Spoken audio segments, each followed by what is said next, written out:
शुभ संध्या आसतु नजर पकाइबा आजिर मुख्य खबर उपरे आसिला प्रथम खबर। राज्यर विभिन्न स्थान में वर्षा जारी रही गुळुगुळी प्रबल मात्रा होची जहाकु नहीं अतिष्ठ हो पड़े राज्यवासी। एहारी भितर पाणीपाग विभाग आउ एक खुशी खबर देछि। आंचलिक पाणीपाग विभाग रिपोर्ट अनुसार आसंता 24 तारिख में उत्तर बंगोपसागर अंचल में लघुचाप क्षेत्र सृष्टि नहीं पूर्वानुमान कर 22 जुलाई बेलू उत्तर बंगोपसागर और एहार संलग्न म्यांमार तटवर्ती अंचल में घूर्णिबल संभावना रही। लघुचाप प्रभाव में 23 रु 25 जाए प्रबल वर्षा होबार संभावना रही। एने आज आभ्यंतरीण ओडिशा रे अनेक स्थान में उपकूल ओडिशा रे अल्प किछि स्थान में हल्का मध्यम धरणर वर्षा झड़ वर्षा होबार संभावना रही। तेज यह जिलागुड़िक है बौद्ध, कंधमाल, कलाहांडी, सोनपुर, मयूरभंज, केन्दुझर, देवगढ़, अनुगुल, संबलपुर, रायगड़ा और कोरापुट और गजपति जिले में गोटे किंबा दुईटी स्थान में प्रबल वर्षा होबार संभावना रही।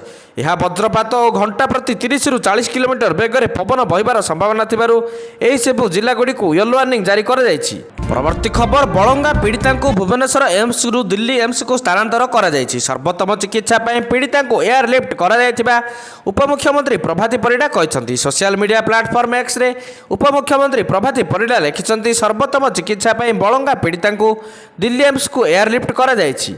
ଏହି ଘଟଣାରେ ତ୍ୱରିତ ପଦକ୍ଷେପ ପାଇଁ ମୁଖ୍ୟମନ୍ତ୍ରୀ ମୋହନ ମାଝୀଙ୍କୁ ଧନ୍ୟବାଦ ଜଣାଇଛନ୍ତି। ପୀଡ଼ିତା ଶୀଘ୍ର ସୁସ୍ଥ ହୋଇ ଫେରନ୍ତୁ ଏହା ହିଁ ମହାପ୍ରଭୁଙ୍କ ନିକଟରେ ପ୍ରାର୍ଥନା କରୁଛି। ପ୍ରବର୍ତ୍ତୀ ଖବର ବଳଙ୍ଗା ନାବାଳିକା ପୋଡ଼ି ଘଟଣାକୁ ନେଇ ଜୋର ଧରିଲା ରାଜନୀତି। ବଳଙ୍ଗା ଥାନା ଘେରାଉ କଲେ ବିଜେଡି ନେତା ଓ କର୍ମୀ। ତୁରନ୍ତ ଦୁର୍ବୃତ୍ତକୁ ଗିରଫ କରିବାକୁ ଜୋର ଧରିଛି ଦାବି। ଥାନା ମଧ୍ୟକୁ ପଶିବାକୁ ବିଜେଡି କର୍ମୀଙ୍କ ଉଦ୍ୟମ। ବିଜେଡି କର୍ମୀଙ୍କୁ ଅଟକାଇଲା ପୋଲିସ। ବିଜେଡି କର୍ମୀଙ୍କ ସହ ପୋଲିସର ଧସ୍ତାଧସ୍ତି ହୋଇଛି।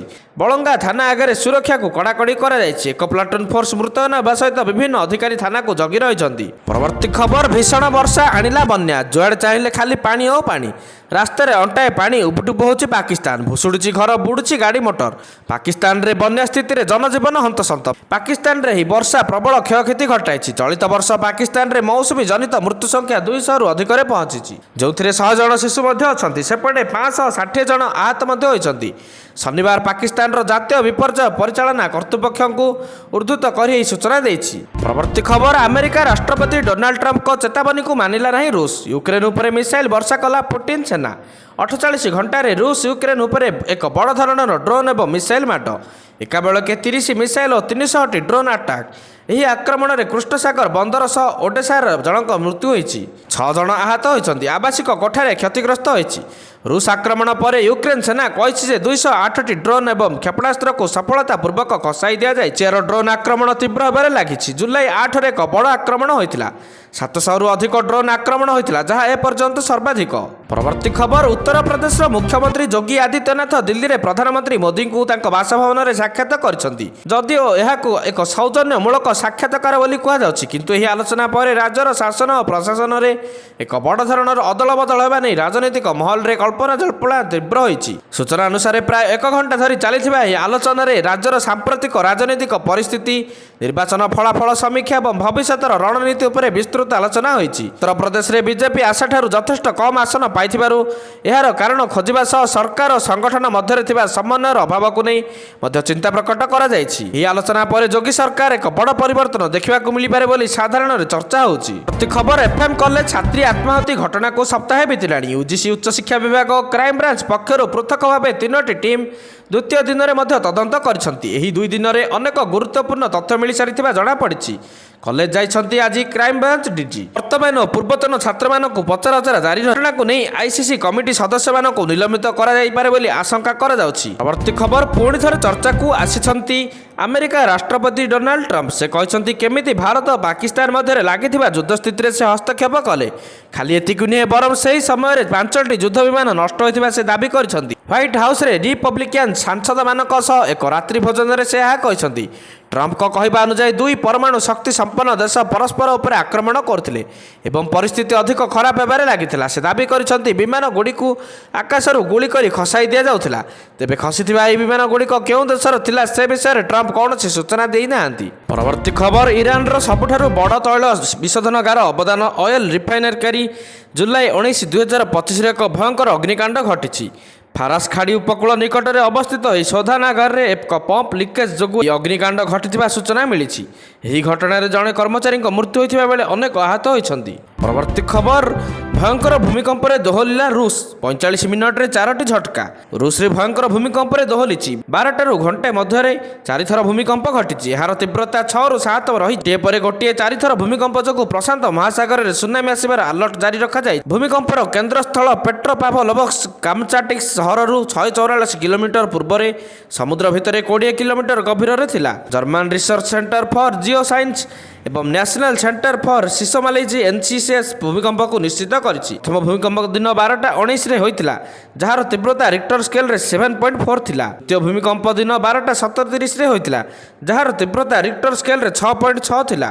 ଏବଂ ତୃତୀୟ ଭୂମିକମ୍ପ ଦିନ 12:52ରେ ହୋଇଥିଲା, ଯାହାର ତୀବ୍ରତା ରିକ୍ଟର ସ୍କେଲରେ 6.4 ଥିଲା। ଏବଂ ଚତୁର୍ଥ ଭୂମିକମ୍ପ ଦିନ 12:56 ସମୟରେ ହୋଇଥିଲା, ଯାହାର ତୀବ୍ରତା ରିକ୍ଟର ସ୍କେଲରେ 6 ଥିଲା। ପରବର୍ତ୍ତୀ ଖବର, ଭାରତୀୟ ବୈଜ୍ଞାନିକମାନେ ମ୍ୟାଲେରିଆ ବିରୁଦ୍ଧରେ ଲଢ଼ିବା ପାଇଁ ପ୍ରଥମ ସ୍ୱଦେଶୀ ଟିକା ପ୍ରସ୍ତୁତ କରି ଏକ ଐତିହାସିକ ସଫଳତା ହାସଲ କରିଛନ୍ତି। ଭାରତୀୟ ଆୟୁର୍ବିଜ୍ଞାନ ଅନୁସନ୍ଧାନ ପରିଷଦ ICMR ଓ ଭୁବନେଶ୍ୱର ସ୍ଥିତ ଆଞ୍ଚଳିକ ଚିକିତ୍ସା ଅନୁସନ୍ଧାନ କେନ୍ଦ୍ର RMRC ମିଳିତ ଭାବେ ଏହି ଟିକା ପ୍ରସ୍ତୁତ କରିଛନ୍ତି।